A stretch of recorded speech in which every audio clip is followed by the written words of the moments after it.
Alright, so the system uses more than one EGR system. We got a low pressure EGR as well as a high pressure EGR.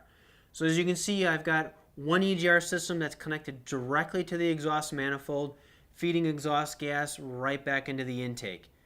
Very simple EGR system.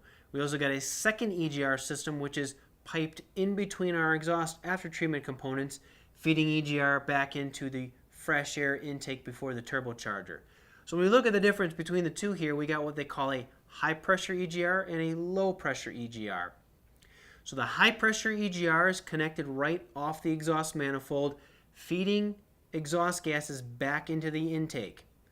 Our low pressure EGR is plumbed in between the diesel oxidation cat and the NOx storage converter, feeding EGR back into the intake assembly before the turbocharger.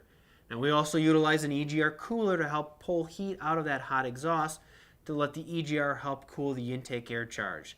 And why do we have two different pressure systems? Well, we have two different high pressure and low pressure systems, so at idle and during cruise and under a certain amount of load, I can still always run a certain amount of EGR. So depending on what the strategy is for drivability, I will use either the high pressure or the low pressure EGR depending on what the strategy is inside the EDC control unit. So the controller needs to know exactly how much EGR is going into that engine. And I got one key component that I can look at that tells me how much EGR is entering the engine. It doesn't matter if I'm dealing with a common rail, a unit injector, a VEE system, they all use one main sensor to determine how much EGR is coming into the engine. And the idea is what that component could be.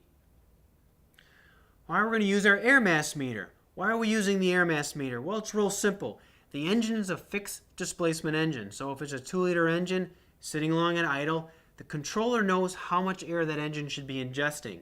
So if I introduce EGR, guess what? I displace some of that fresh air. So my control module looks at the air mass meter and look at the reduction in the air mass meter to determine how much EGR rate is actually going into the engine. And I will calculate and calibrate my EGR flow rate based upon the response I get out of my air mass meter.